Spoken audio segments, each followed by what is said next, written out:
Thank you everyone for coming today, and welcome to the first event in our series celebrating seniors throughout March.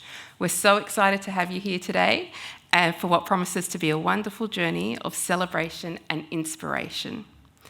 This year's theme is Time to Shine, and it's a theme that truly embodies the spirit of seniors, recognising the valuable contribution and wisdom that come with age. Older people are such an important part of our community, and it's time that we celebrate that. COTA New South Wales, in collaboration with the Sydney Mechanics School of Arts, is committed to nurturing all aspects of ageing, the mind, the body, and the soul. Throughout this series, we'll be providing a variety of events that provide valuable information to support and empower our seniors, and today is just the beginning. To start our celebrations, we're incredibly lucky to have the Honourable Jodie Harrison, Minister for Seniors, with us today. The Minister is a tireless advocate for seniors across New South Wales, and here at COTA and the SMSA, we have been fortunate to witness firsthand her dedication in making New South Wales a great place to age. So please join me in welcoming Minister Harrison to the stage.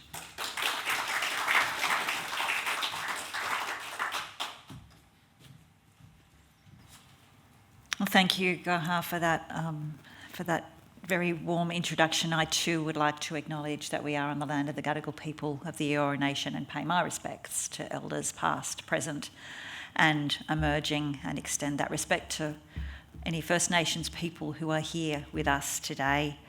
Also want to acknowledge Goha Yazdabadi, the CEO of COTA New South Wales, the fabulous speakers that we have today, Professor Joanne Earle and Richard AM and Om Dungel, who will be sharing with us today their amazing expertise and knowledge. Thank you to COTA New South Wales and to the Sydney Mechanical School of the Arts for hosting today's event, and I'm really specially honoured to be here launching the event, which is 3 weeks of amazing activities from today, 6 events between 6th of March and the 27th of March. Each event is designed for participants to learn from various experts and to connect with others and to really share experiences. The focus of the next 3 weeks of the program that COTA has developed is really preparing for demographic changes and the increasing ageing population that we have in New South Wales, which brings with it some challenges, but it also brings with it some wonderful, wonderful things to celebrate. We know that New South Wales has an ageing population, and that's certainly expected to continue in coming years and certainly over the next decade. We also want, as the New South Wales Government, I'm sure everybody across New South Wales and certainly people who are here, we want people to live longer and better than they ever have before, and that's certainly the vision of the New South Wales Ageing Well strategy. And that's why it's important that we prepare for demographic changes so that we can continue to meet the needs of older people in New South Wales, to ensure that they can continue to thrive, to live active and healthy lives. Today's event is really shining an important light on planning for a fulfilling and for a really meaningful retirement, which can be a big adjustment for many people. There is no doubt about that. It's never too early, though, to start planning for retirement and what that retirement might look like and how to have a positive retirement outcome. Professor Joanne Earle today will be providing a keynote on the latest insights into planning and reviewing strategies to support retirement, and with further key highlights discussed in a panel discussion with Anne Riches and Om Dungel. Other topics covered today and over the next few weeks include healthy ageing and exercise, tips for navigating the health journey, which can be complicated for anybody, and practical advice for cultivating lasting relationships and really the positive impact that social connections can have on our well-being. COTA is a really valuable partner of the New South Wales Government. That's one of the 4 ageing peaks that are funded by the Department of Communities and Justice. COTA has supported projects that contribute to the health and well-being of older people, including providing feedback to the New South Wales Government on the ageing strategy that I mentioned before, the Ageing Strategy 2021-2031, which really sets out the New South Wales Government's 10-year plan to respond to the opportunities and the challenges created by a population that is getting older. COTA's latest research project, Voices of Solitude, Loneliness and Social Isolation Among Older Adults in New South Wales, was launched in November last year at a really fitting time. There's currently a parliamentary inquiry being done into loneliness, and so the view and the voices of older people is really important in that inquiry. The study surveyed over 2,500 individuals aged 50 and over to better understand their lived experiences of loneliness and of isolation. The key findings of the report were that 60% of older adults in New South Wales are lonely, that 50% of older adults in New South Wales are socially isolated, and that 25% of older adults in New South Wales experience extreme loneliness, with over half in the upper range of loneliness. What that research does, what COTA's research does, is it really highlights the importance of building and maintaining social connections.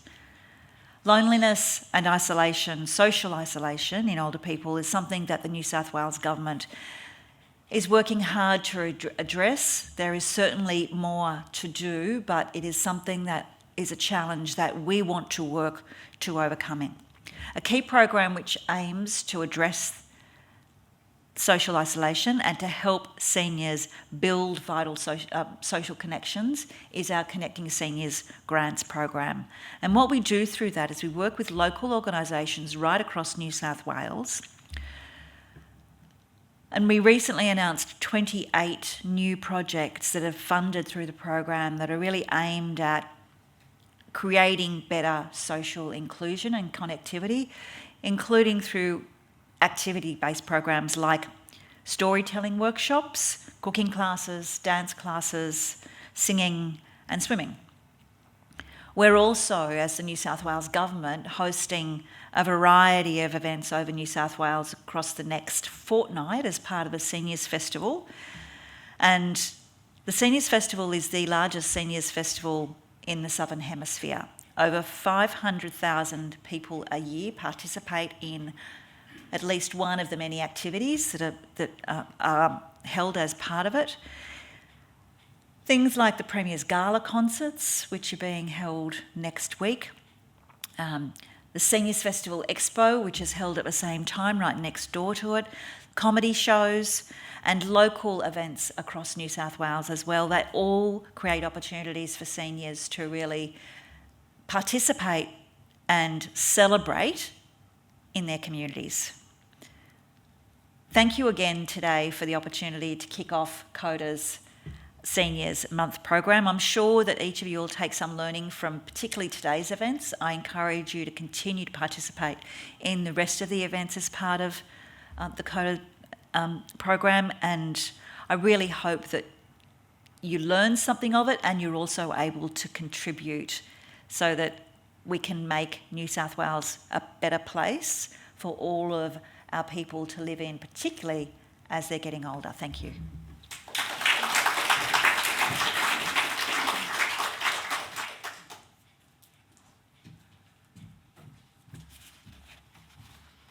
Thank you, Minister Harrison, for your inspiring words and being here with us today. Your dedication to improving the lives of seniors in New South Wales is truly appreciated, and we are very fortunate to have such a passionate advocate leading the way. Thank you again for your ongoing support.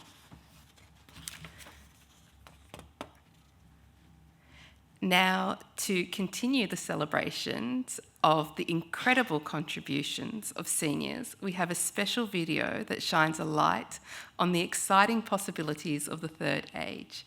It highlights the vibrant, fulfilling experiences that come with this stage of life, and we hope it inspires you all.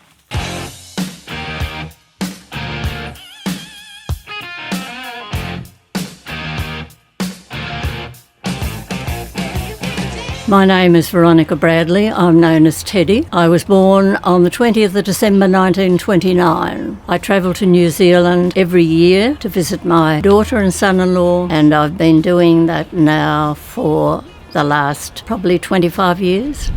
I'm Jeff McCubbin. I was born in 1936, and a friend and I worked together to build this house on her property. We tried to do all the things that made it a bit of a special place in this lovely location. You're talking to Trish Williamson. I was born in 1963 and I coach neurodiverse children, soccer skills, social skills. I couldn't imagine life without it at the moment. My name is Tom Ware. I was born in London in 1936. I've now been retired for 29 years and loving it. After my husband died in 96, my daughter went across to New Zealand. I was a little bit down because I knew I'd miss her, and I didn't know much about New Zealand, to tell you the truth, and hadn't thought about, travelling over there. But when she went to university, I used to go over every holiday when she was off, and I've been doing it ever since. Really, I needed to downsize.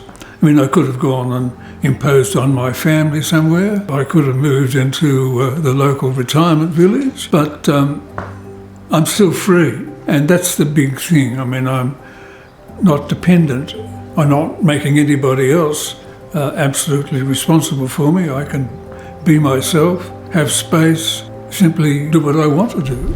So when the children come to us on a Saturday morning, they've come from all sorts of backgrounds. We're just there to give them an hour's worth of fun, exploration. I love the wonder that children have experiencing things for the first time. I work full time. It's important to me to make time for the things that fill my cup, and volunteering in this way fills my cup.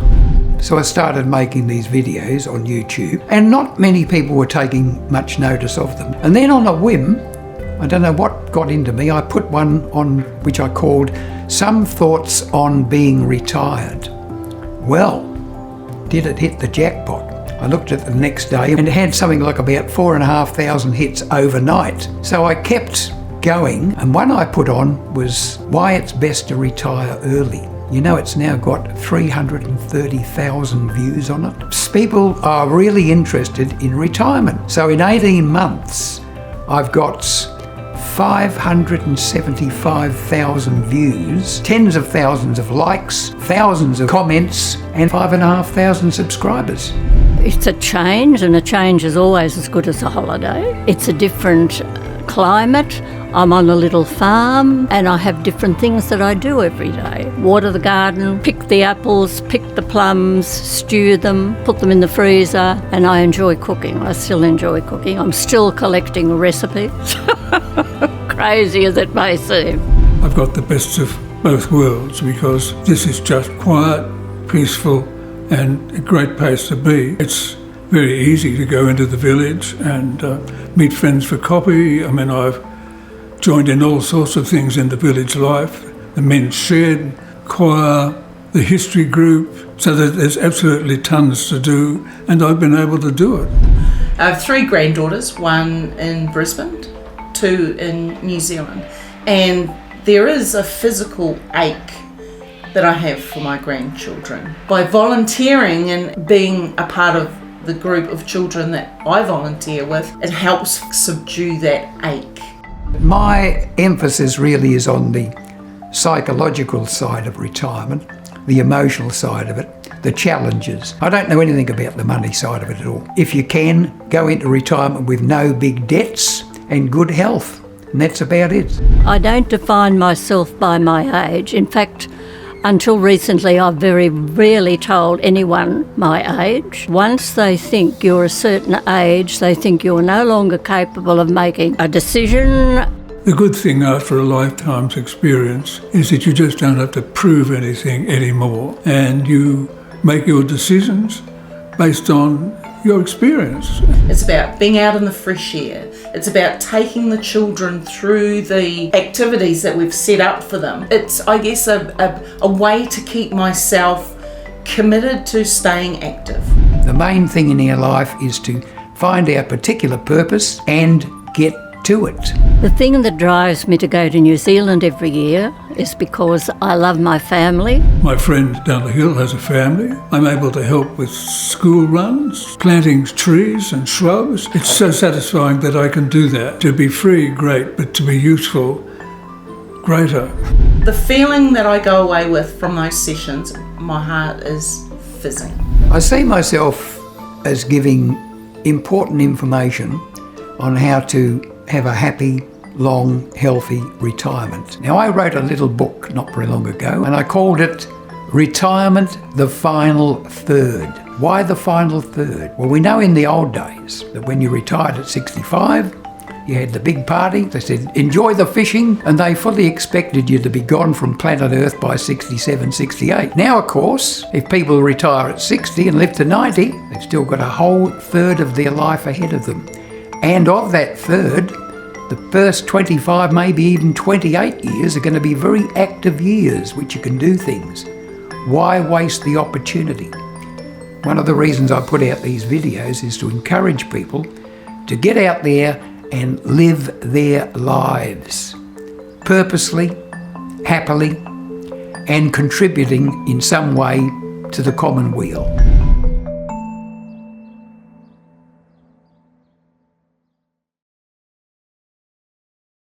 I really hope that video inspired you as much as it's inspired us.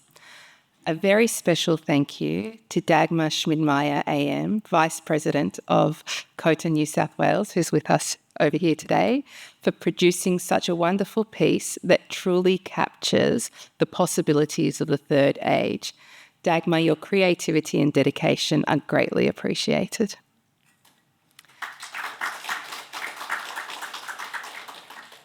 Now it is my very great pleasure to introduce Professor Joanne Earle, who'll be our keynote speaker for the day. A professor of psychology at the Macquarie University with nearly 2 decades of experience, Joanne has dedicated her career to understanding what helps people adjust to retirement, creating tools and guides for retirement planning and designing programs to support positive transitions. We're excited to hear her insights today. Following Joanne's keynote, we'll be having a panel discussion where we'll hear firsthand the experiences of retirement and learn about how we can get the most out of this important stage of life. Joanne will also be moderating the panel, and I'd like a moment to introduce our panellists. Anne Riches AM, who made significant contributions to the legal and leadership fields throughout her career. She's worked with organisations such as the Australian Medical Association, Rothschild, and the Judicial Commission of New South Wales. For over 30 years, she's been a passionate speaker, now focusing on the link between mental health and leadership. Anne holds multiple degrees in law, change management, and has authored over 200 publications. In 2022, she was named a member of the Order of Australia for her service to the community mental health programs. Outside of her professional work, and I don't know how there can be anything outside of the professional work after reading those, Anne enjoys scuba diving and hiking. Welcome, Anne. And I'd also like to introduce Om Dongal, who also joins us today. Om is now a consultant, mentor, trainer, and speaker who brings a strength-based approach to everything he does. But he's had many other careers before this one. Om is the author of Bhutan to Blacktown, Losing Everything and Finding Australia, a memoir about how being forced from his home country of Bhutan shaped his life and career journey. is a respected community leader in Western Sydney who generously shares his expertise with many groups, including New South Wales Health, New South Wales Police, Multicultural New South Wales, and Blacktown City Council. Has been instrumental in the settlement of more than 5,000 Bhutanese refugees, recognised as one of the most successful refugee initiatives in Australia's history. He's an honorary adjunct fellow at UTS and fellow of the Australian Institute of Company Directors. Welcome on. We look forward to a very lively discussion to follow, but for now, please join me in welcoming Joanne Earl to the stage.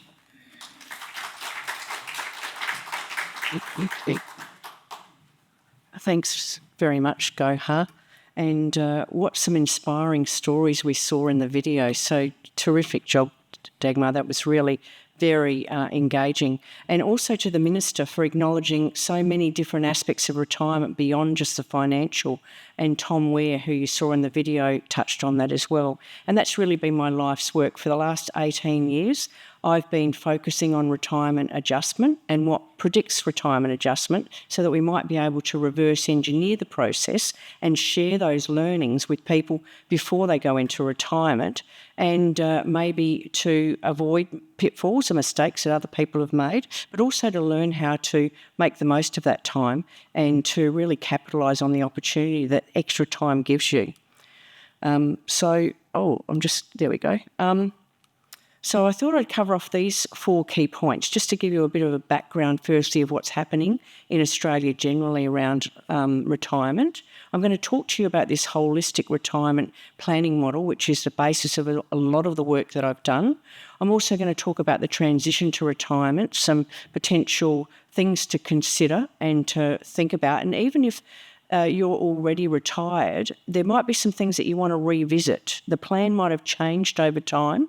You know, this idea of, what's your retirement plan? It's almost like a single event where you're getting a gold watch and you're walking out the door, but that's not reality. We're continuously planning through our lives. We're continuously setting new goals, looking for opportunities to grow and to develop.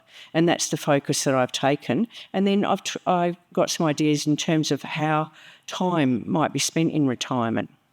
Sometimes people can get a bit stuck and they're not sure where to go to next. So these are the themes of the presentation today.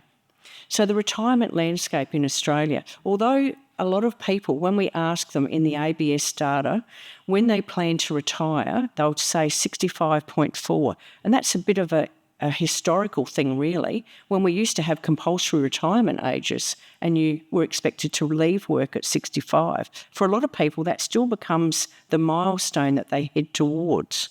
But when you ask them why, sometimes they can't really tell you why. And we do see that despite the fact most people want to retire around 65, a lot of people retire much earlier. And this is because not everyone will have choice about when they go into retirement. So the top 3 reasons why people retire are having enough money, or thinking they have enough money. Not always is that the case. And secondly, ill health will drive people out of the workforce prematurely. And then thirdly, there might be a change in their employment circumstances. It could be redundancies. It could just be a downturn in work. All of those reasons are why we see people retire from the ABS data.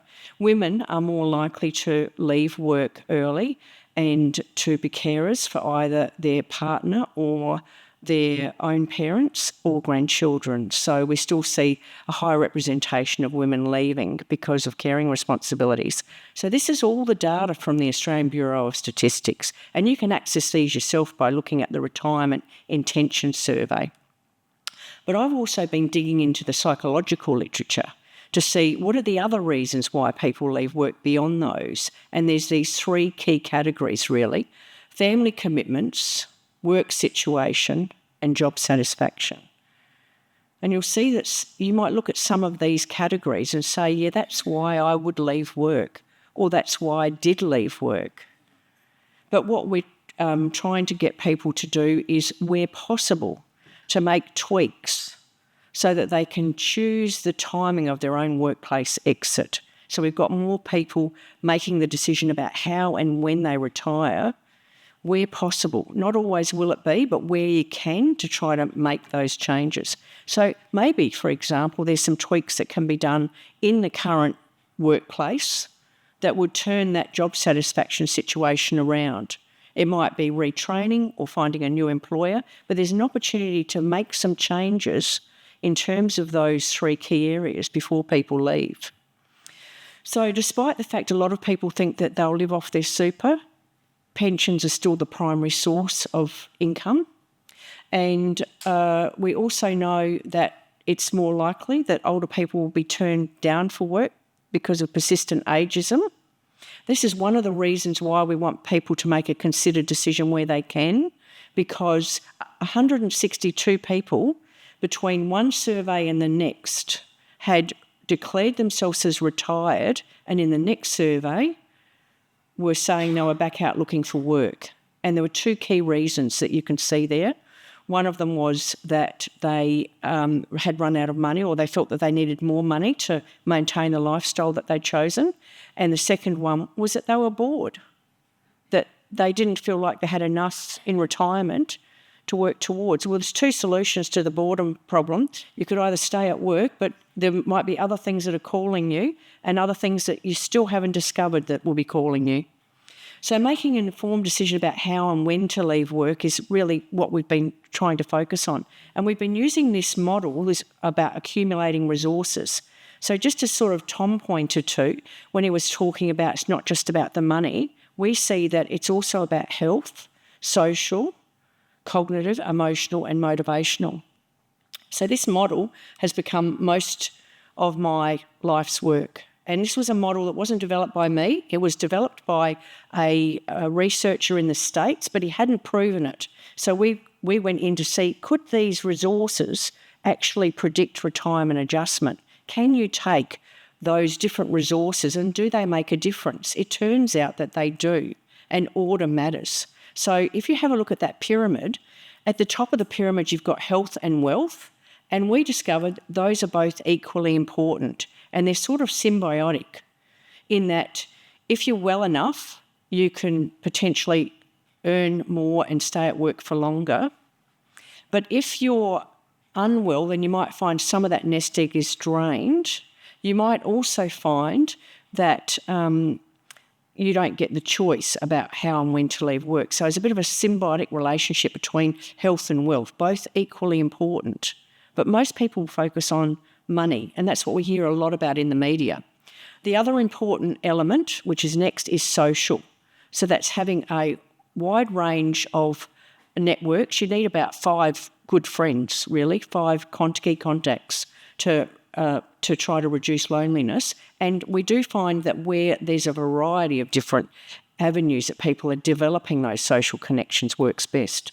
There's also cognition, so continuing to learn, being able to problem solve, to respond to changes and adapt.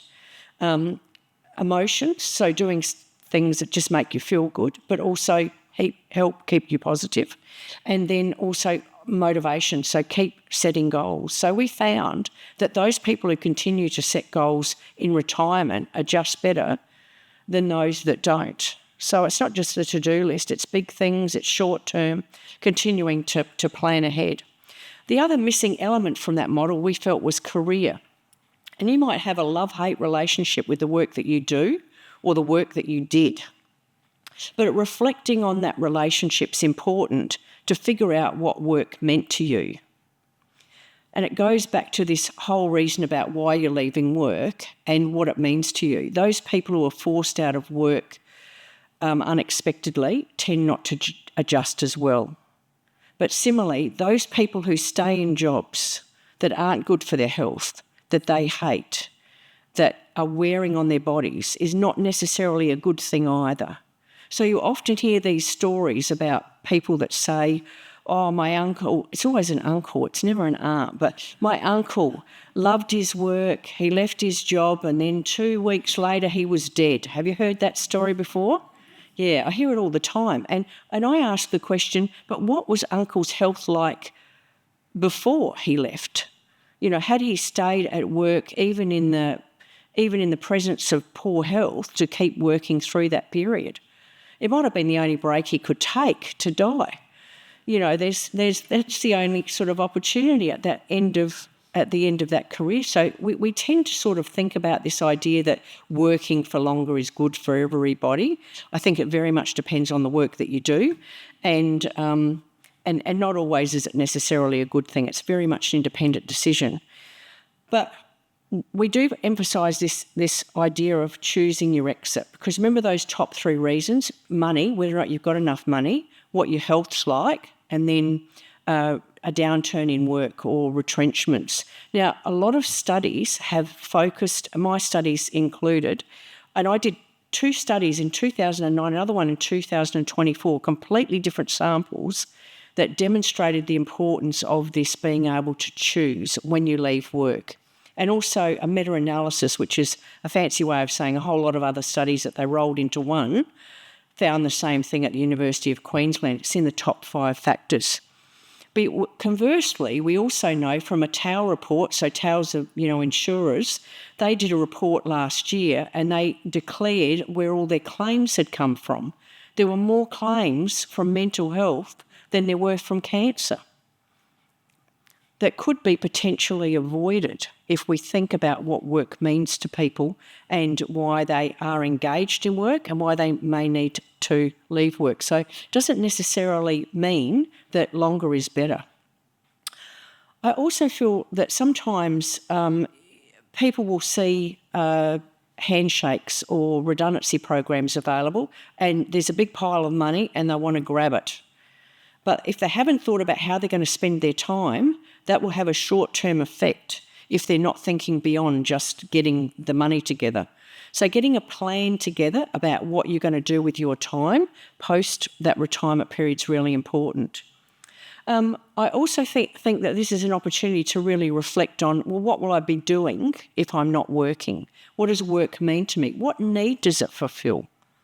Am I working just because I like the money, or am I working because I like to socialise with other people, because it keeps my brain active, because it's an opportunity to feel like I'm achieving something? What does work mean? And the same thing goes for volunteering, I think. You can start, and when I talk about work, I'm not necessarily just talking about paid work, but unpaid work.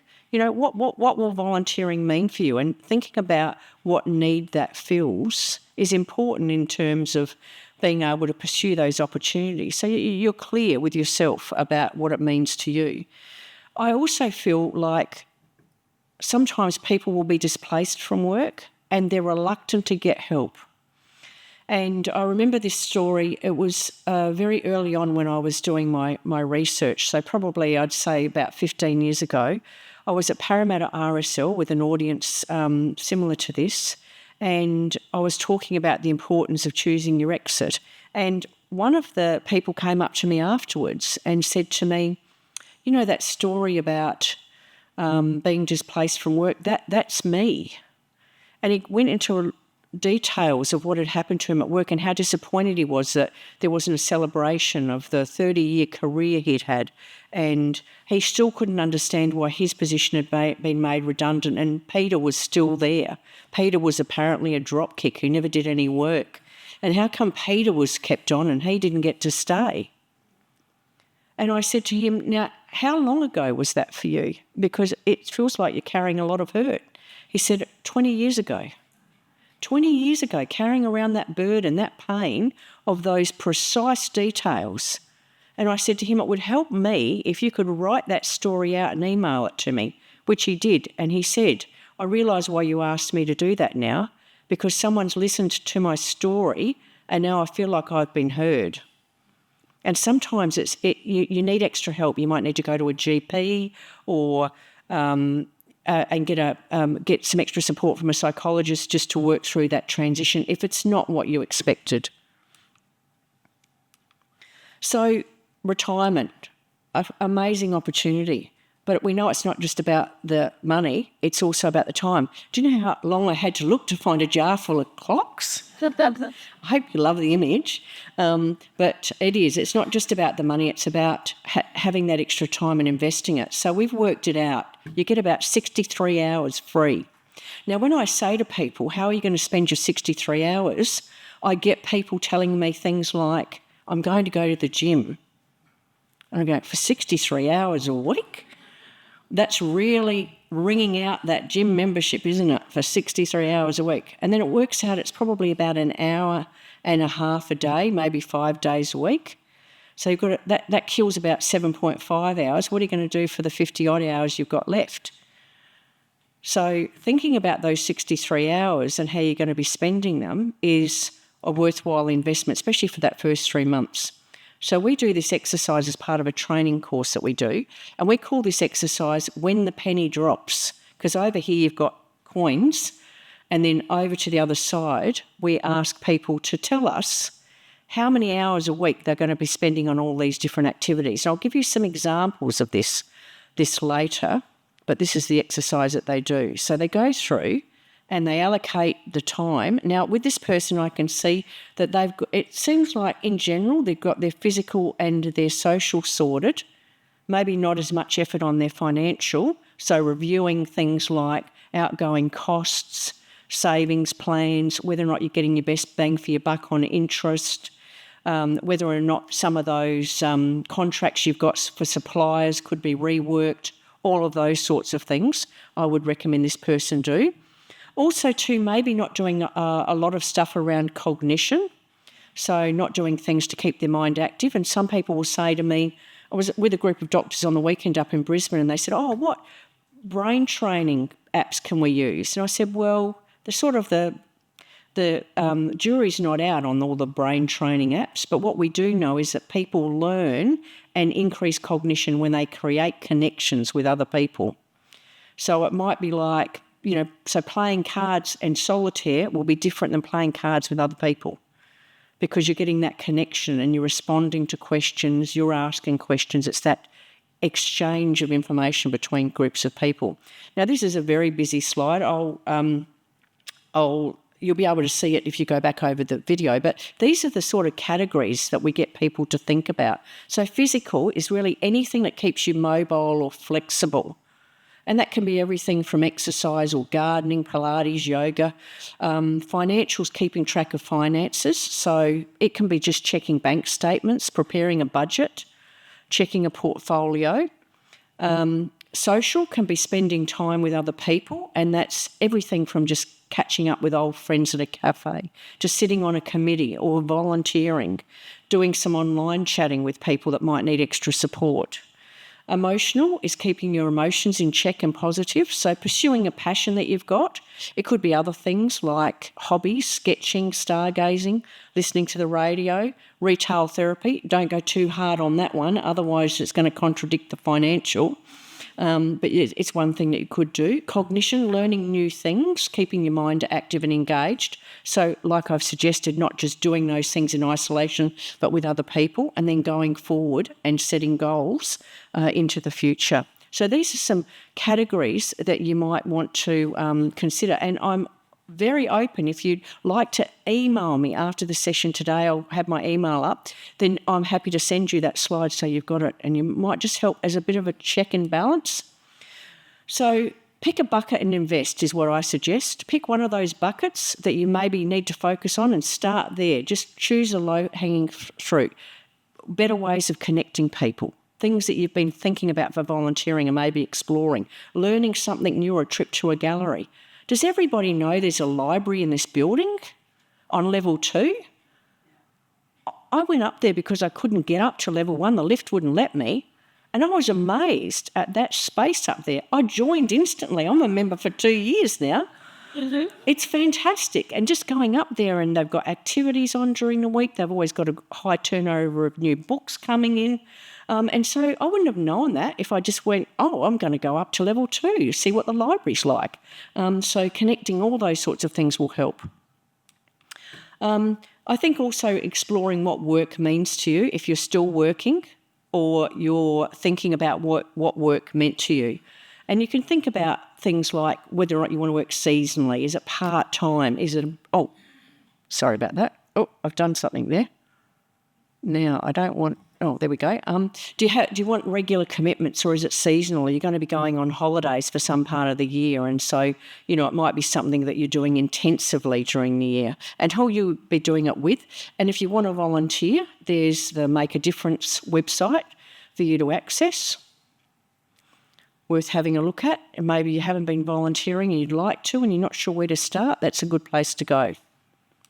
Now, I'm a big fan of starting things while you're still working.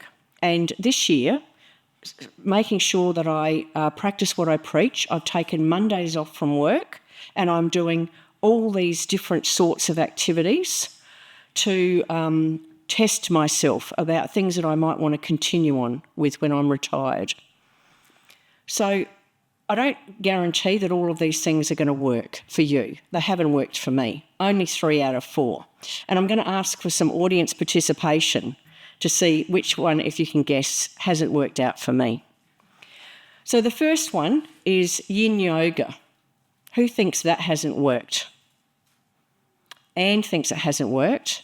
I've got to tell you, it's working really well. Who doesn't want to put on their jammies and then have a nap and tell your friends you went to exercise? Me, that's what I'm doing. I'm doing number 1 for sure. Number 2, walking with my husband at 5:30 in the morning. Don't love the 5:30, but I get coffee at the end. Who thinks I'm not doing that anymore? No, it's great. See the sun come up, have a cup of coffee that he's paid for. Fantastic. Number 3, boot camp. Who thinks it's that one that I've given up on? Oh, you cynics. You bunch of cynics. No, I'm going hard at the boot camp. It's only once a week and it's only for 1 hour on a Monday morning. Okay, which leaves number 4. Oh, no. Yes, which looks quite precarious. I don't have very good coordination. I find it hard to, stand on one leg and chew gum at the same time. So when they asked me to do all those things, as well as bounce up and down on a trampoline and make movements to the left and the right and backwards and forwards, it was obviously going to be a disaster. Everyone seemed to be thoroughly enjoying it, except me, and they kept looking out the corner of their eye at me to make sure I wasn't going to fall off. So I did that twice, and now I've put it in the too hard basket for now. Not to say I won't revisit it, but it's not something I'm going to do. That's the message. Try stuff. Not everything's going to work, and it's okay to give stuff up if it's not working. Lastly, there's a quiz that I've got online that will give you a little report like this to tell you where your planning is. You can do it for free. It's retirementtips.com. It's my own website. You can do the retirement quiz and find out a bit about where those deficits might be for you. It's a bit like an alternative to the penny drops exercise. So feel free to access that if you'd like. And lastly, there's my email address if there's anything in this today that you would like to get more access to. And thank you very much for listening.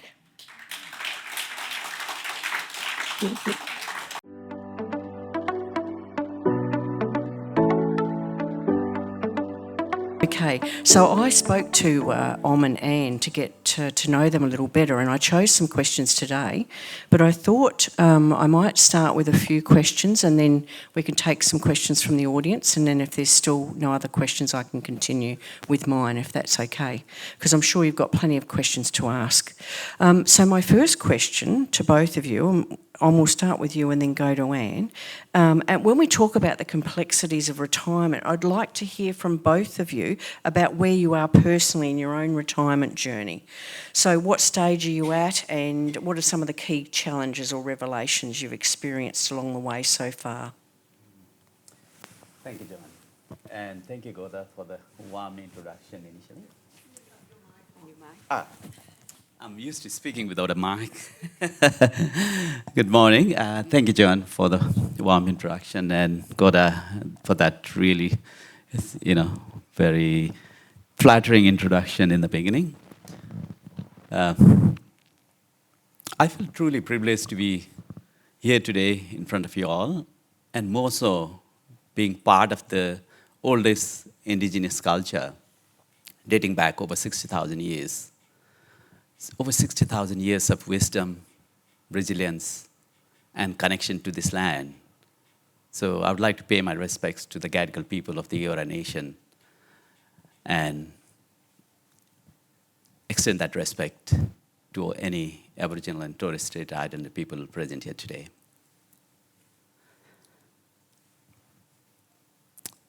I was stateless for 12 years. No passport, no country to call home. And I so much wanted to belong somewhere. And an Australian citizenship gave me that sense of belonging. And a home in Blacktown gave our family not just a new identity, but a new life, new purpose, and most importantly, a new community. For those of us who have fled our homeland and found a sanctuary in this beautiful country, it's an incredible feeling. It's an incredible privilege to be an Australian citizen and to be part of this amazing community. So thank you. The reason I'm sharing the stories for two reasons. Firstly, I just want to remind ourselves we are so lucky to be living in this beautiful country. No one can be arbitrarily detained and tortured. No one can be evicted from the country because of ethnicity. We are all governed by the rule of law. And no one is above the law. We take so many things for granted in this country, but it's not always the case in many, many parts of the world, as we are seeing now. Secondly, it's about today's discussion. It's about retirement. Well, there is a lot of things I've learned along the journey. But as I said, I've lost 12 years of my precious life struggling as a refugee. So I've got a lot to catch up. And I'm not planning to retire anytime soon. So that's an interesting question. Do you consider yourself retired or not? How do you describe yourself when people ask you where you are on that journey?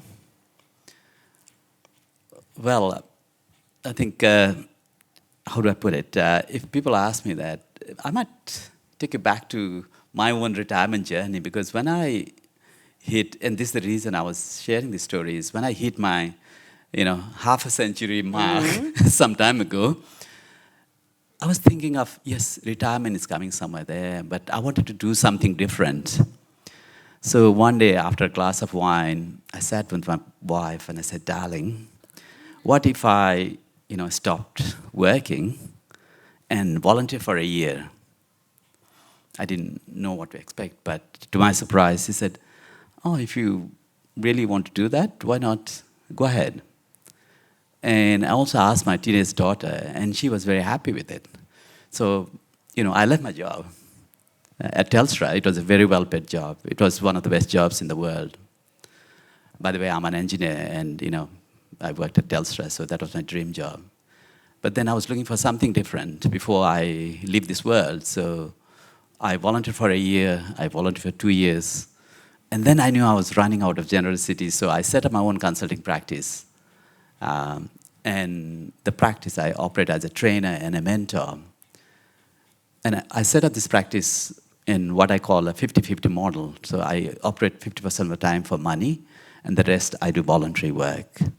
And it's really worked well for the last 13 years, and I intend to do that until the very end, I think. Perhaps, increasing my voluntary components more and more, and less paid work. But the most important thing is, maybe I was told not to, share your age, but anyone wants to guess how old I am? Because I'm going to share that. 21? Thank you. Exactly, times 3. So you were on the spot. I'm 63 now. Ooh, that would... And I'm married for 36 years. So 63 and 36 years. And we have a beautiful daughter. We're blessed with a daughter. And the best thing is she married about 7 years ago. And we now have a son in our son-in-law. And we also are blessed with a granddaughter. So every Wednesday, my wife and I have volunteered to, babysit.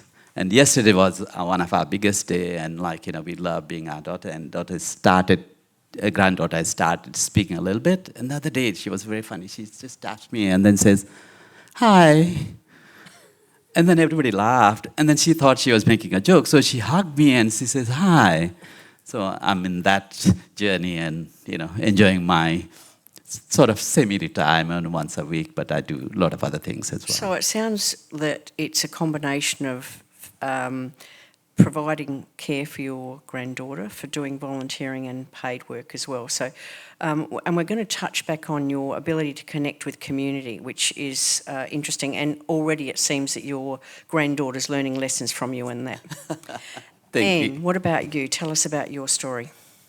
Well, my story is I don't even know why I'm sitting here.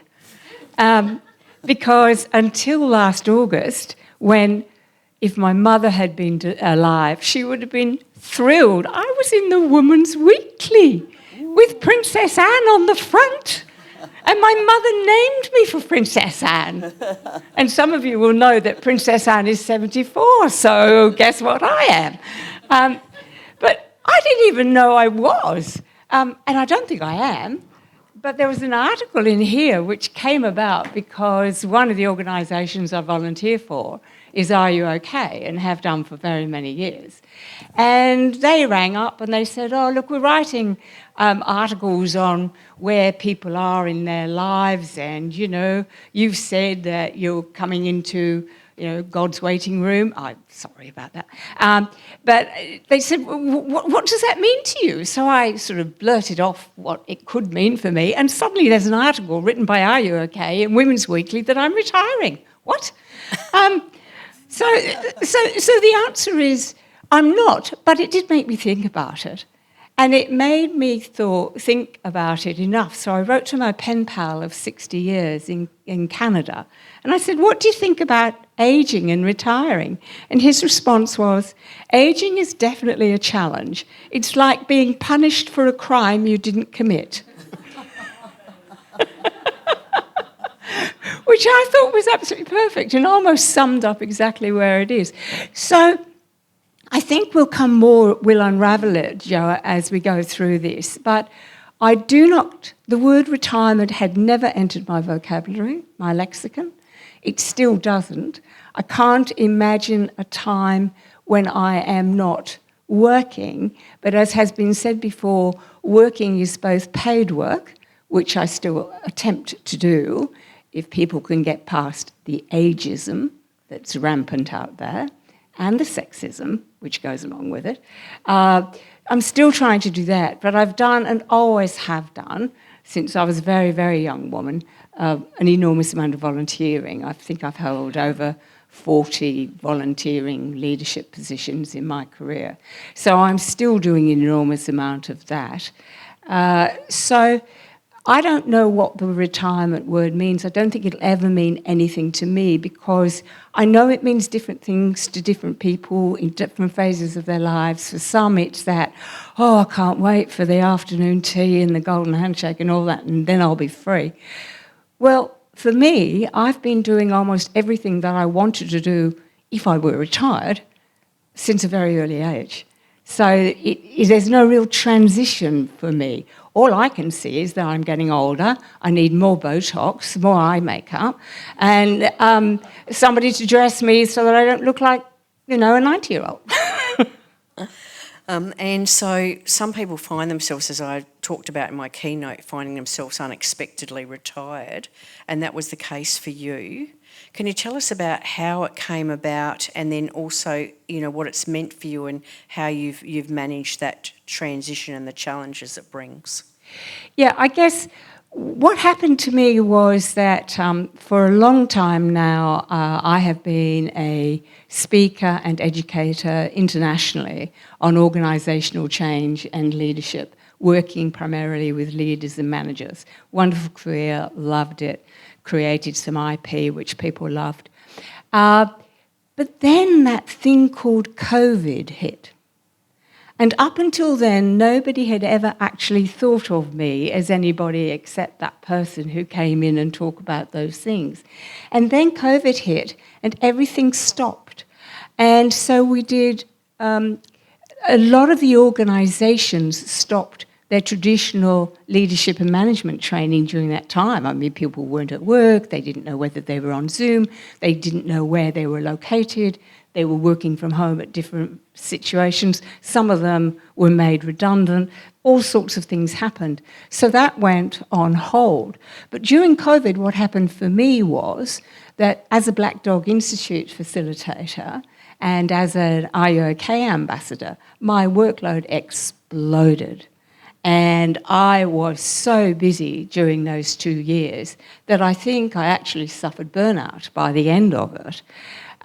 Because I had done so much.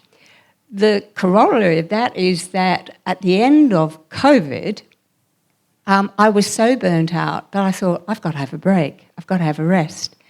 And at my age, that was the biggest mistake I could make, because up until then I'd been extremely visible, extremely obvious, always on LinkedIn, always out there talking at conferences and that sort of thing.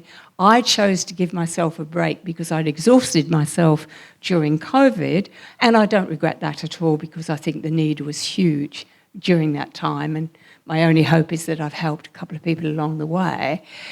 But trying to come back into the workforce when you're 73 is a challenge, as I don't know if some of you have tried to work out. But from being very highly visible, highly connected, working at very high levels in organisation, suddenly I find all these 40-year-old human resources directors and CEOs look at me and go, oh, I'm sure we could get someone who's far more wise and got far more knowledge than you, because you're 74, you must be a bit past it by now. And I find that very difficult, challenging, and quite rightly offensive. And what sort of things have you done to cope with that? Well, that's interesting. What am I doing to cope with it? It's kind of, once I read your information about turning everything into an opportunity, I thought maybe what I could do is talk about develop an opportunity in talking about and developing some programs maybe and writing about people like me for whom retirement is a word that will never apply to me, and what we can do and so on. But more importantly, in my work with organisations, I talked about, my IP was called the almond effect. Almond is, the Greek word for almond is the amygdala, and it's the part of the brain which many of you know in here, which is responsible for your fight-flight mechanism. And what I experienced when I first saw in Women's Weekly that I was apparently transitioning to retirement, my almond went berserk. My amygdala went, oh no, and in utter fight-flight. So what I think I'm going to do is now recognise that I would like to have a role in working still with leaders and managers, because that's what really rocks my socks. I love working with that particular group of people. I'm a lawyer by background. I've always worked in the professions and in that kind of way. So I was put in front of a group of tradies once, wonderful people, but we didn't have the same language or same experiences, so I know that I didn't meet their needs. But what I want to do is to actually start having these conversations about what are you going to do when the job opportunities dry up or AI comes along and starts taking away some of the things that you used to do. What are you going to do when, if you're like me, you don't have grandchildren? What are you going? And all my family are in the UK. What are you going to do when you stop massively scuba diving and travelling like I do. I mean, there will become a time when you need to fill that gap. But I want people to start thinking about it a whole load earlier, because I'm 74 and I'm only just, because of the Women's Weekly article, starting to think about it.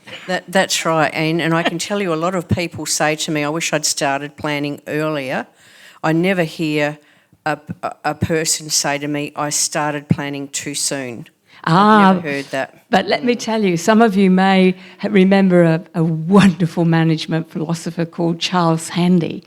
And I talk about him in many of my, just brilliant mind, way ahead of his time. He joined IBM, pretty sure it was IBM, when he was 16. And I'm talking about a man now has been long dead for a while.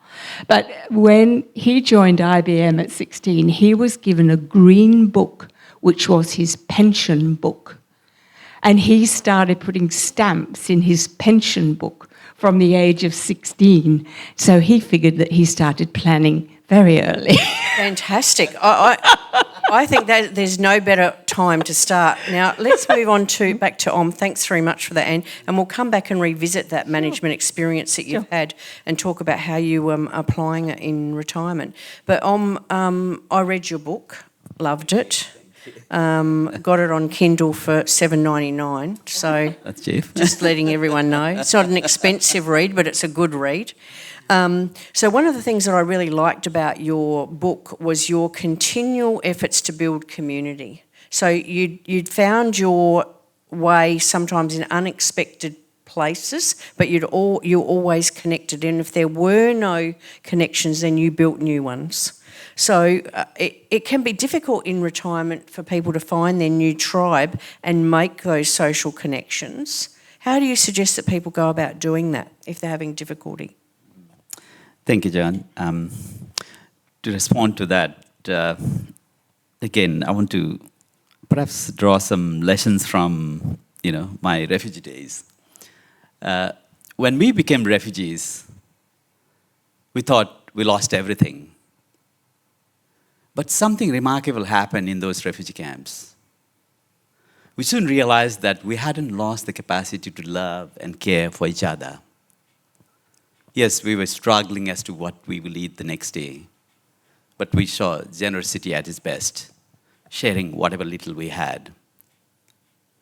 Doctors and nurses who had fled the country started taking care of the sick, the elderly, and the children. And teachers started tree schools. And people often ask me, what's tree schools? They were simply classes run under trees because we didn't have any huts before the huts were built. And carpenters, masons, they all helped in building huts. And everybody else pitched in whatever way they could. We couldn't really ask for funding like we did here in Australia. We had to look at what's available within the community, who knows what, help mobilize that, build relationships, and help each other. Now, I share this story because building a new community in the camp wasn't a choice. It was a matter of life and death. Yes, later on we had service providers, like, a lot of donors came in, provided food and shelter. But everyone's well-being was taken care from within. It was the relationships that we built. It was the neighbors we had, new neighbors we had. So it was about building from inside out. And that's something I think we all can do. And in terms of, how can people connect? I think we've got already, you shared some of the, most interesting tips there. And here, so much is available. And I don't think I have got anything additional to suggest, but I can always share what I have done and how I've dealt with it. Because retirement, being a refugee, a lonely person seeking asylum, is very similar to retirement, very lonely, and you got nowhere to lean on to. So when I was in that situation, it was like in retirement. So how I addressed that was, firstly, it was all about, reconnecting with my passion. When I was struggling to find a job, I applied for 52 jobs, and received 52 rejections. And I was on the verge of collapse. I was living in Marrickville, Marrickville and Dulwich Hill, either side of the suburb. And, I was so passionate about doing something in the community. So with some few friends, we set up Amnesty International group there, Dulwich Hill Marrickville group. And that really actually saved my life. If I didn't do that, I think I would continue to be lonely. So going out there and doing something is really, really important. Connecting, and it's so easy because you connect with your passion, what you love to do. So you may be, wanting to dance. And yes, I've tried that. When I turned 50, I told my wife, let's go and try dancing. But I love dancing, but my body wouldn't cooperate. So my wife has given up now, and she said, no, I don't want to go with you anymore.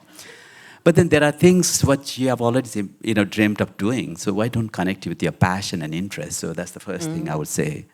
And secondly, volunteering. Again, I'm sure every one of us have volunteered. And a lot of people see volunteering as serving the community. But I've seen that it's about serving myself first. It's about my well-being. Because if I didn't volunteer, again, I don't think I would be where I am today. So it has that, important, volunteering. Thirdly, it's about being active and social. And it's very simple, as we've seen, walking. It's so easy. And as I said, we have been married for 36 years. And we have, except for the lockdown during COVID, we haven't stopped going for our evening walk. My wife and I go for a walk every single day. When we're in Canada, there was snowfall, and we found a path. And then my sister-in-law got mad with us because we went out and she thought that we'll break our legs. So whether it's hail, storm, or rain, we do that all the time. So just stay active, don't make excuses. And secondly, physically and mentally active. I've got into meditation and yoga for the last number of years. And that really helped me during COVID. When I was alone, my wife was overseas locked down for 4 months. So I think staying active physically and mentally is really important. And I think we need to make use of technology. My mom, we used to, we live 5 minutes away from each other. And we visit dad and mom every day. When COVID hit, we couldn't visit. So we bought upgraded a phone. It was a smartphone. And she turned 90 then, and she started using Messenger and making video calls. So my mom started using social media when she was 90. So I'm sure we all can give it a go. We can get on that. And finally, I think, let's not stick to retirees. We tend to stick to our age group, and that's something I encourage young people to do the same thing. A lot of youth say, older people come there, or children are there. But then we learn so much from people unlike us. We tend to stick to our own generation, then we just share what we already know. So I always make it a habit that, I was telling, I think, one of the person there, at the gate, I've got a 6-year-old friend. She's a really good friend of mine. And we miss each other if we don't see each other in our morning walk or evening walk, because she comes with her mom and, we become best of friends. And we learn so much from those kids because they make you smile. They are happy all the time. You have to do something drastic to make them unhappy. So we learn so much from our children. Similarly, we sit with a very, elderly person. We get so much wisdom from them as well. And young people bring, so much energy. So don't stick to just your kind of person or a retiree. Don't look for retirees. So those are sort of things that I've done. While we're on the topic of family, just you told me a story about your dad who moved over to Australia with you, had fairly limited English and always impressed you with his ability to make connections. Just tell us a little bit about that in terms of what he did to make connections with new people. Thank you. Thanks for giving me this opportunity to talk about my dad and mom. My dad passed away 3 years ago at 90, and my mom passed away 3 months ago. She was 94 as well. So they both were 94 when they passed away, and they lived a good life. We are so blessed to be, their children. And they were very productive parents because I'm number 6 out of 14 children. So they were amazing parents. in many different ways. My father was very badly tortured back in Bhutan, put in, as I said in the beginning, he was arbitrarily detained and tortured for months and months. He had scars all over his body. He arrived in Australia when he was 80 years old in 2008. He and mom, they both arrived in Australia under the federal government's humanitarian settlement program. And my dad had this knack where he'll go out and talk to people, whether you know the language or not. He was diagnosed with macular degeneration. I had to take him to Westmead Hospital, every month. So we'd take him there, and then he'll start at the reception, morning. He has to say morning to everybody. He didn't speak English, so he couldn't say good morning, but he knew morning, so he would say morning to everyone. And then sometimes I have to take him in the afternoon, and he'll continue to say morning. I said, Dad, it's afternoon, But then he didn't care. He'll say morning, and then, do the same thing. And, when we finish, once he gets they put an injection in his eye, and then cover one eye. When we're coming out, he has to wait for everyone to, he'll go to the reception, and all these people are so busy, say, wait. He has to say bye to everyone before he leaves. So afterwards, he was one of their favorites because he did that for 11 and a half years. And one day, my daughter took him, and, she had gone to the toilet, and when she comes back, she said, oh, you know what, this fellow is, doing this fellow is, he's introducing all his friends next to him to my granddaughter. I said, how does he manage to do this? And what he did was, he spoke his own language. He spoke in Nepali. And if he found any words similar to Nepali, he thought that they knew a few words in Nepali, and he'll continue to speak. But he was so observant when you're speaking, he'll see how your lips are moving, how eyes are moving, and all that. So he was able to make those connections. And, everywhere he went, again, our neighborhood, it was the same. Everybody knew him more than what we knew. And when he passed away, I think one card spoke for everybody. We had so many people visiting and dropping cards. But one said, "Dear Mr. Dungel, will you miss your smile and a hello?" Wow. So I think he had a way to connect, with people, and he spoke to people. He talked to people, whether language didn't matter to him. He did whatever he could. And it's a really inspiring story to hear where, he's able to make those connections with limited language. And actually no language. Yeah, no language even, yeah. Good morning, thank you.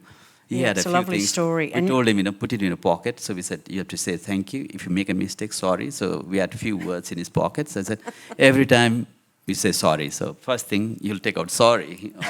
Thank you. And in your book, I know that you talk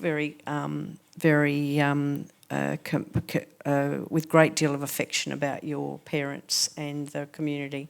So thank you for sharing that story with us as well through your book. Thank you, Jan. And back to you about, you as part of your job, as part of your consultancy work, you were working with a lot of leaders who are grappling with change at their organisations. Are there learnings or synergies that you can see between the work that you did there in your consulting work and the management of change in retirement for yourself? Yeah, that's when we talked about that earlier, it was a really interesting question. And when I worked with the organisations I worked with, we were talking about massive organisational change at that stage. And I had not really begun to understand that this phase of life, which I may be dragged screaming and kicking into, is also a massive change in my life. And I did start to think, well, what was it that I did there that I could apply to me? And there are a couple of things. One was, I used to say to chief executives of organisations, so you want me to do some organisational change for you? Yeah. Can you tell me what your vision of this place will look like, smell like, feel like? What will the vibe be in 3 to 5 years? So don't tell me what changes you want. I'll work those steps out. but what's the end game? Where are we actually aiming to go? What will be success for you? And I thought that would be a really good question to apply to myself. What would be success for me when I no longer actually choose to work? So that was one question that came out. The second thing was that I used to apply a model to the emotional stage of change. And as you've already talked about, it's the emotional stage of this change that's the key. And it was a model called ADCAR. And what I used to do was to go into organisations, and A in ADCAR stands for awareness, because there was no way that anyone was going to change unless they were absolutely aware of the need for change. So if they're living in blissful ignorance that they can go on the way they've always been forever, they're never going to change.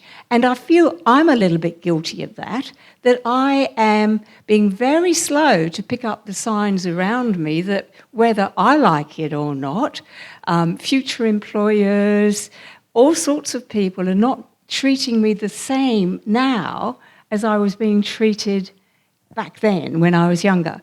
And so the awareness for the need to change my attitude to where I am in my life is starting to grow.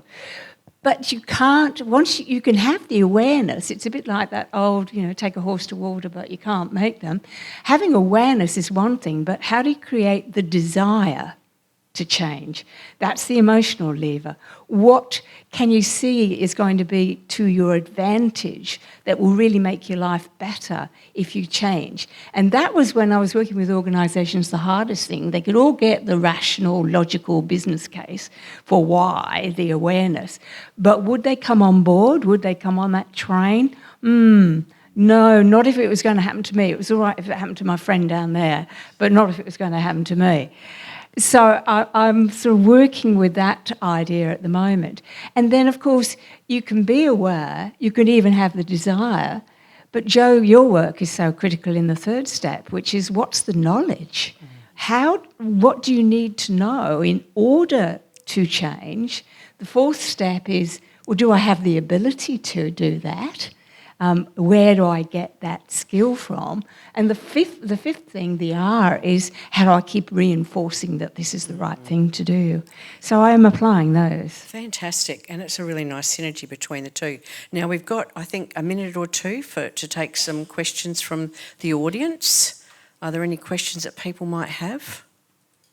Don't be shy. Remember me on the Salto Fit trampoline. Take a chance.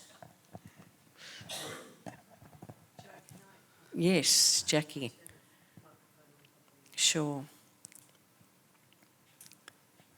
Wondering if you could perhaps just elaborate a bit on where to get help.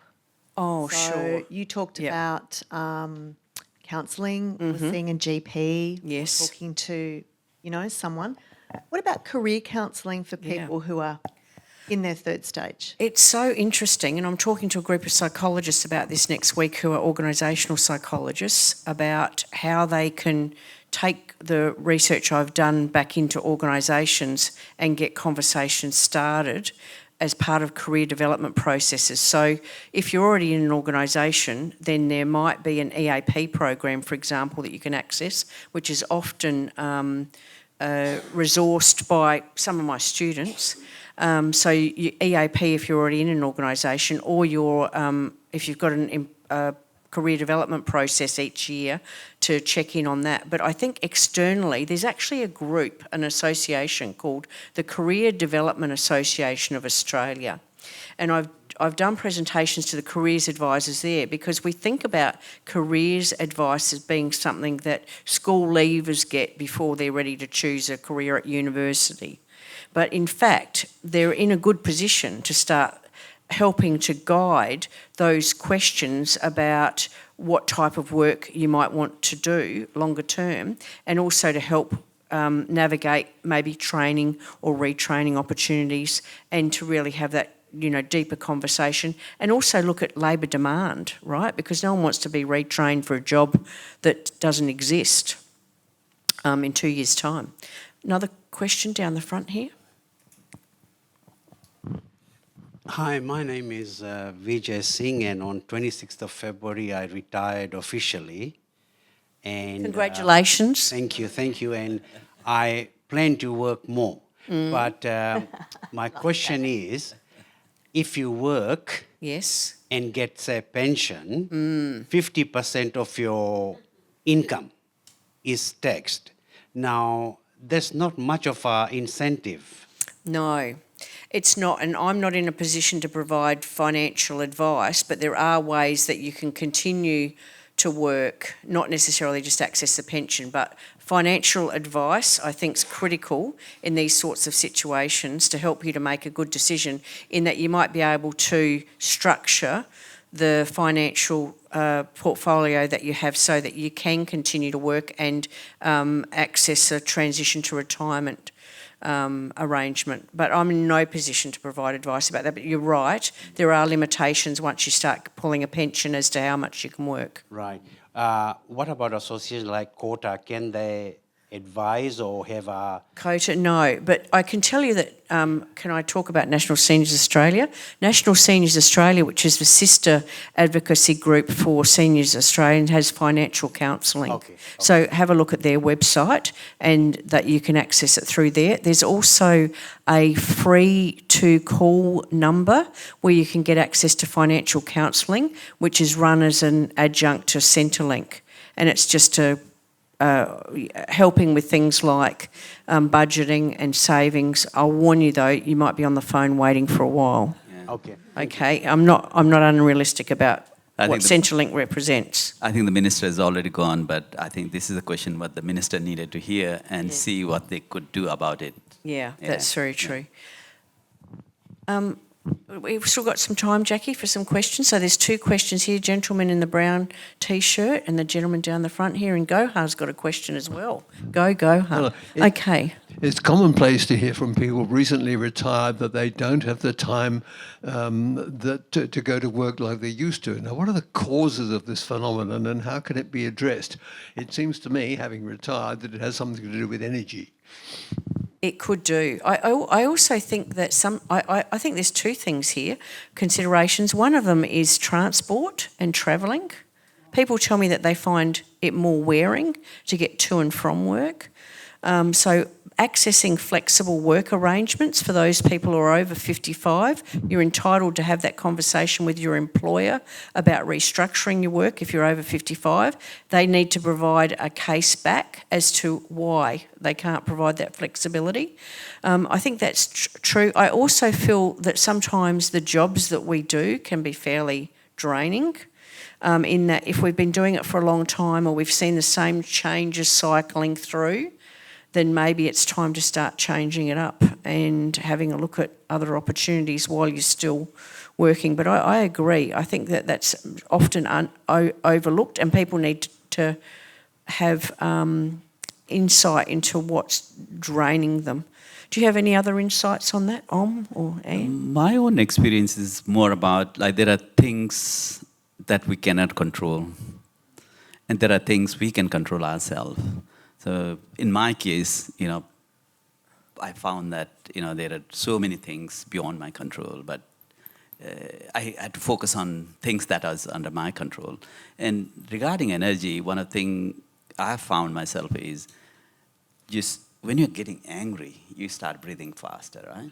Mm-hmm. And when you're happy, you breathe slower. And I found that the breathing, your mood dictates the breathing. And the reverse can be true.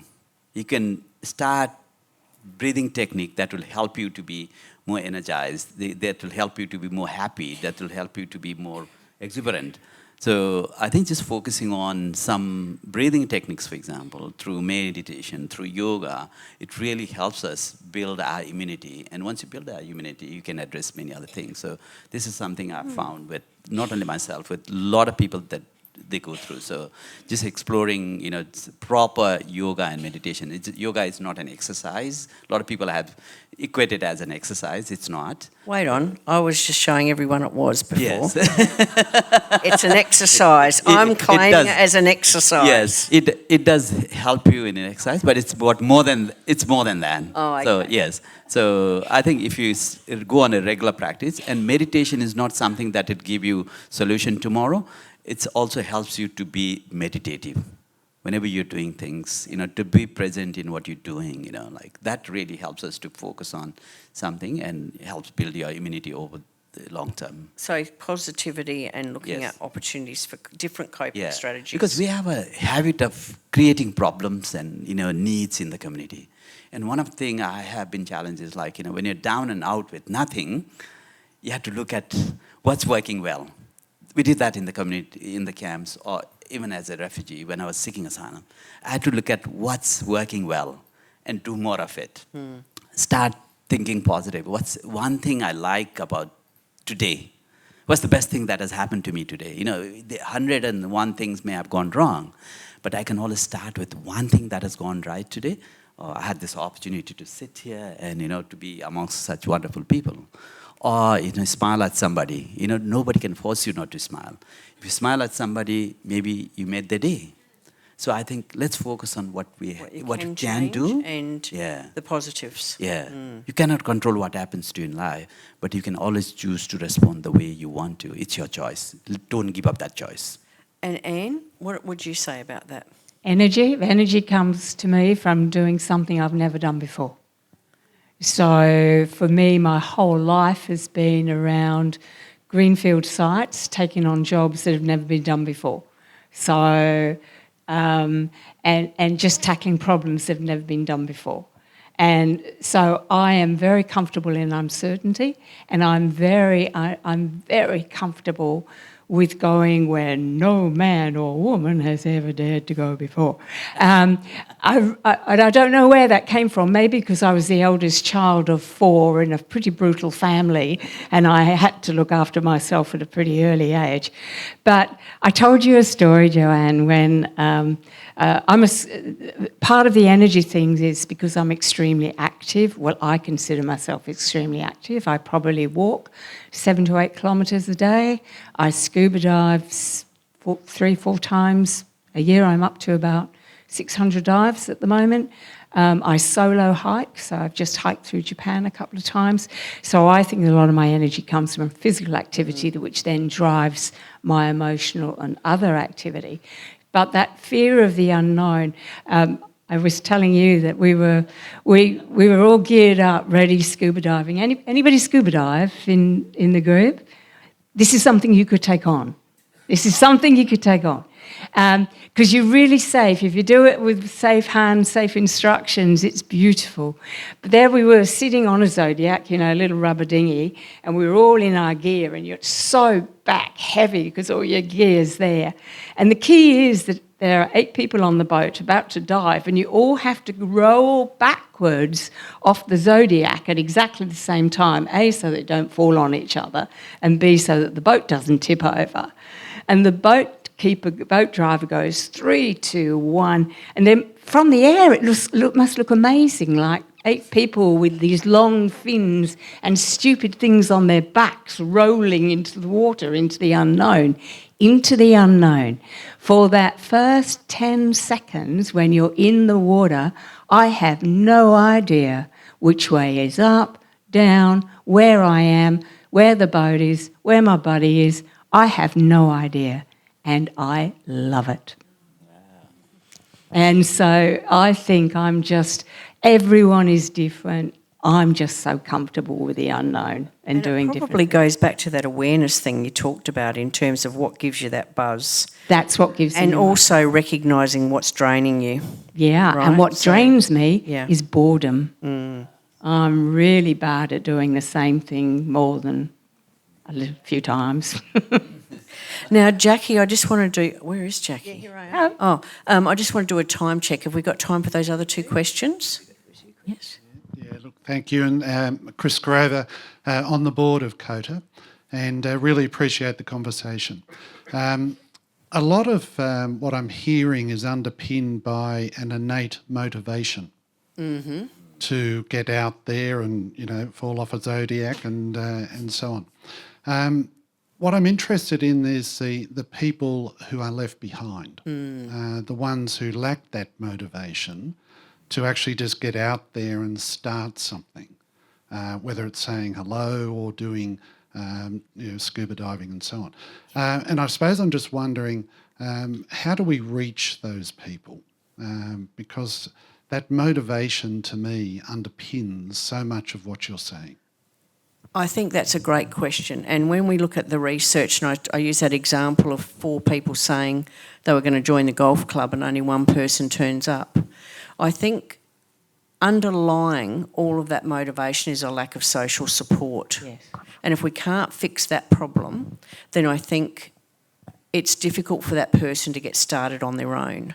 So I would say, for example, that there's an opportunity to create sort of buddy systems, someone who's already a member of a club, picking up someone, a new potential member, and driving them there and introducing them. So making those steps forward more comfortable, easier. And in the same way, when we've got a group of people like this together, to do networking sorts of activities, like, for example, asking people what their interests were before they come, and then getting them to connect with other people in the audience who have similar interests, or geographically, who's living north, south, east and west, because some of these people in our audience today might live 2 blocks from each other and never met each other and will miss the opportunity to connect with each other today. So those sorts of things I think are helpful, but I believe a lot of this work could be done before people retire, and encouraging them to create those connections and that motivation before they're retiring. You can't force you can lead a horse to water, but you can't make it drink. But I also feel like when it comes to making that first step, people want to, they don't know how to, and they feel uncomfortable doing it alone. So I'd say social connections are key to all of those things. Do you have any other ideas there, Om? Interesting, Chris, you asked this question because years ago my daughter asked me the same question. Papa, you have all these wonderful programs, you bring seniors together and take them on a gardening program and all that. That's great. But what about those who don't come out? And we were having this discussion, and when she became part of the leadership team's SRC, they started a program where the school started visiting some of the old age homes, and they had regular visits. And I think that was one of the most, valuable time my daughter and I used to have discussion about what she found out in those and the connections she made. So I think we can encourage that. There are so many things we can do, but local schools could be part of that solution as well. We, again, have to just look at it a little differently. If these children go and spend, half an hour, each with those people who are not able to come out, physically not able to come out as well, or mentally were not motivated to do that. If we start making those connections, people would be encouraged to do that. Why are these children coming like this? And it's sometimes those conversations, like where you're encouraging a younger person to read, and then you're thinking, why aren't I reading more myself? Yeah. Where's my local library? So it's having that conversation and then having the same conversation with yourself. Yeah, and sharing those stories. And digital literacy is another thing. Now they can go and start teaching them how to use their mobile phones or use them, social media, start connecting on Messenger, have a WhatsApp group. Not with elderly people only, like with young children at school or whatever, whatever the privacy reverse allows mentoring. to do that. Yeah, so reverse mentoring is there. So there are so many things we can do, but just people have to step out and do that. Yeah. And Anne, what advice would you have? I'm just reminded of the fact that it's a universal problem which doesn't apply to any one group or that ability to make the first step to be motivated to connect, and how do you do that? And I'm thinking of a wonderful gig I got paid a lot of money for once, where my client was a law firm, and it sent me to its law firm in another state to teach its lawyers how to make small talk.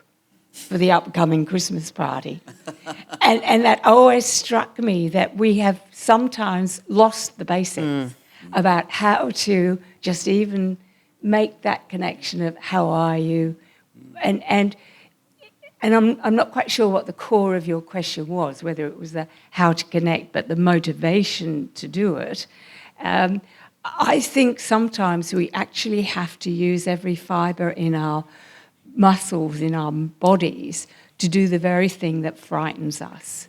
Because sometimes doing these things are so scary, we're stepping out into the unknown. We're not sure what the expectations of us are. We're not sure how we'll be perceived. We're not sure what judgments will be made of us, and that can actually hold us back. So I think there's an element of bravery and courage and just having a go.